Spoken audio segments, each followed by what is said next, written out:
Welcome to some more New York Giants talk with Mike, me, and the entertainer Chris over here. I don't know which side you'd be. I think this side you'd be on. Yeah. We're doing this every week. And Chris, how are you?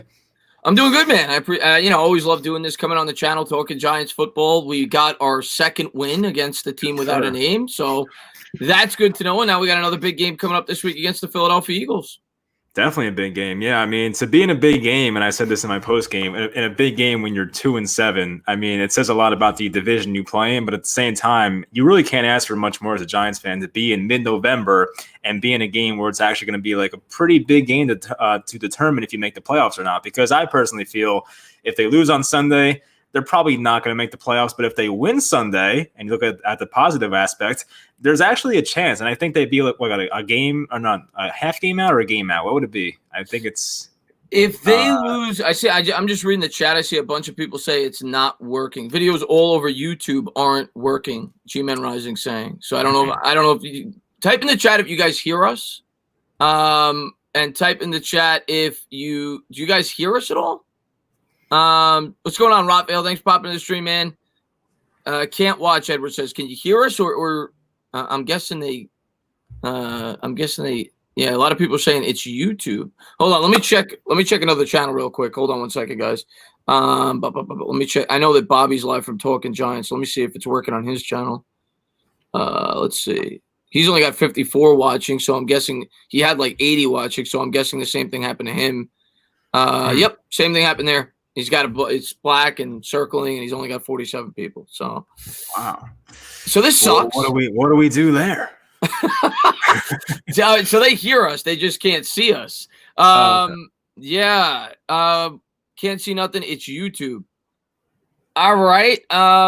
Maybe we wait 20 minutes and hope that YouTube gets working so you guys could see us. I don't know. We could reschedule for like 7:40 and try it again. Videos aren't working. You're good, Mike Dixon says. Yeah. Well, they could hear us, right? So yeah, I mean, if you want to keep going, yeah. I mean, if you're listening to this on the replay, just know that we were talking to the chat and it got completely screwed up. But yeah, let's jump into it, man. Let's talk. All right, cool. So 23-20 victory, and they were up, I think, 20-3 at one point. And we figured maybe the Giants finally have a comfortable victory. And as usual, it does not happen. They finished the game 23-20. McLaurin has the big catch, but the Giants did what they had to do. They got the big turnovers, the interceptions on Alex Smith on the final couple of drives for them.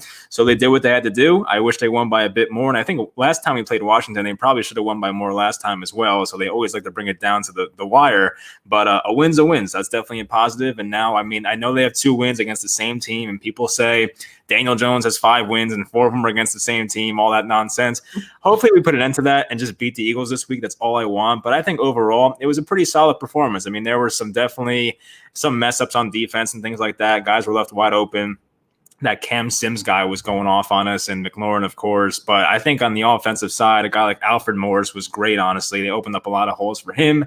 Daniel Jones had the no-turnover game, which we've been waiting for, so if he can do that. And I think this is the type of Daniel Jones that I expected coming into the year, a guy that limited the turnovers a lot, more of a game manager. And I saw you tweet about that. Why is there this negative connotation with game managers? I'm completely with you. I think that's a good thing. And if Jones can play like this, and if he play like this all year, just think about how many more games the Giants would have won this year. So if Jones can play turnover-free football like he did on Sunday, it would be really good news for the Giants going forward. Yeah, I mean, I'm completely – all right, everybody is saying it is down. YouTube has been destroyed. I don't know what's going on, guys. But as far as Jones goes, man, that's exactly what I've wanted from the beginning of the year. You know, I talked about that going into the year, that I didn't want to see this team – like, if you looked at the stats from last year, the New York Giants, they only run the ball 35% of the time or 34% of the time. I thought that they made Jones throw the ball way too much. I thought it was in his best interest and the team's best interest if they were going to be more of a balanced football team this year and limit the turnovers. And to the Giants' credit, the last 4 or 5 weeks, they've done that. The first 3 weeks, they couldn't run to save their lives. They were completely unbalanced, much like last year.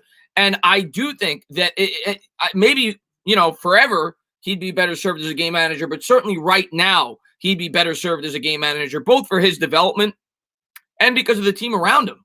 I mean, they don't have a ton of weapons. We all know that their defense, at least in my opinion, all right, hit the refresh, guys. They're saying if you hit the refresh, it might work.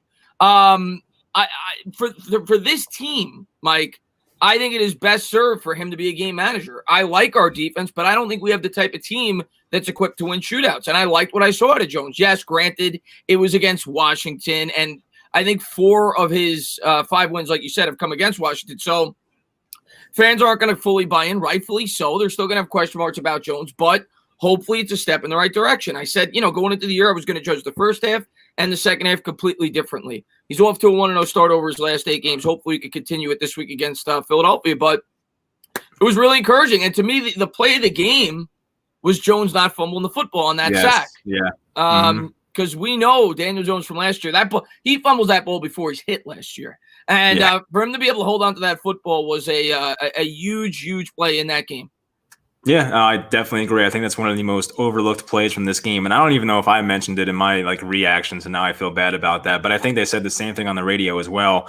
And I think Jones was in basically mid-throw, ball was out, and he got hit from behind. And as you said last year, I fully expected a fumble. I said, oh no. You see the guy, obviously from the broadcast view, on the slot corner blitz coming from behind him, and you're just like, no, this is not good. And then he somehow held onto the ball. So if you can do that from now on, that would be fantastic. And look, I know the interceptions have not been great this year, but if you look at the fumbles, it's been cut down a lot, honestly. I feel like he's lost maybe 3 fumbles this year so far. So it's not the best, but it's definitely trending in the right direction in that standpoint. But definitely one of the key plays of that game. And you have to talk about Logan Ryan and his game sealing interception. I don't know where he was throwing that ball, but even Jabril Peppers as well. He had that big interception. Was that the one? No, that's the Martinez one where he the Alex Smith one too, Peppers was one where he threw across his body. That was a bad decision. And the Blake Martinez one, they got lucky on because McKissick fell. But hey, the Giants are creating turnovers. They had the punt fumble recovery as well. So they're doing what they got to do right now. And then, of course, on the first play for Washington, they create a fumble on it was Logan Ryan's helmet that hit Antonio Gibson, and the ball stayed in bounds, trickled for about 25, 30 yards. Someone landed on it for the Giants. I think it was Peppers, actually. And I actually want to talk about Peppers because he's been off to I don't want to say great start because he did start slow, but the past started horrible.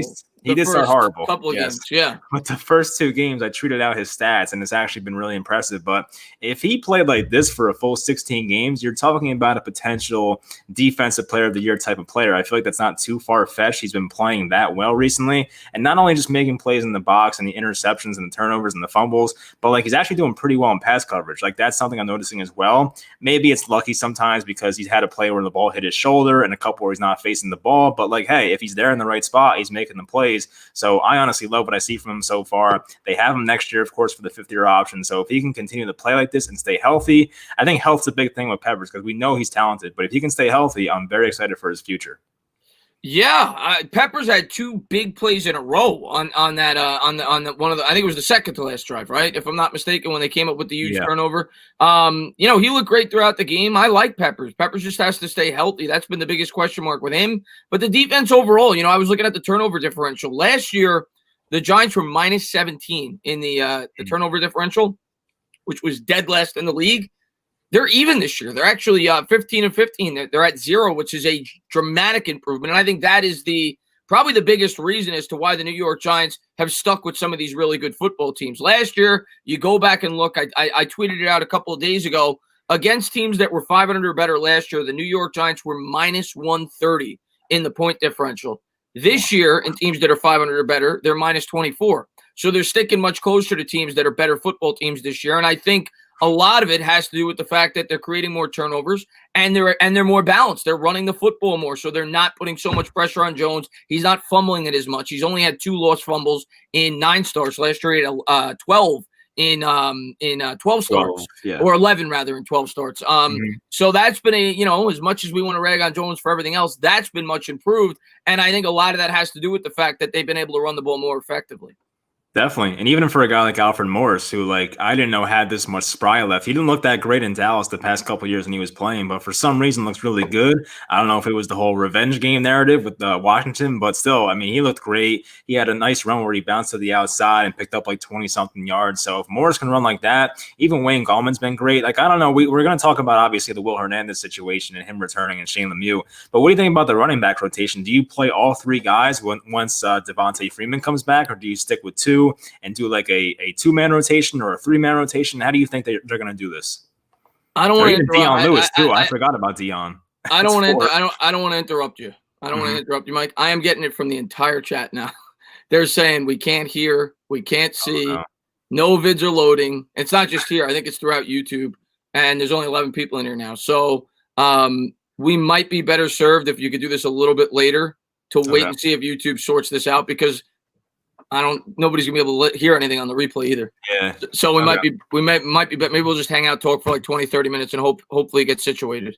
All right. Yeah. That's cool. And then we'll pop back in and we already know what we're going to talk about for the first 8 minutes. Yeah. Yeah, you know what? Let me type it in the chat. Hold on. Guys, we're going to be back in about 20 to 25 minutes.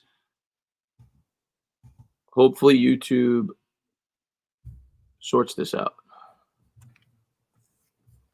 All right. So do I end broadcast and then we'll do it again later? Yeah, end broadcast, and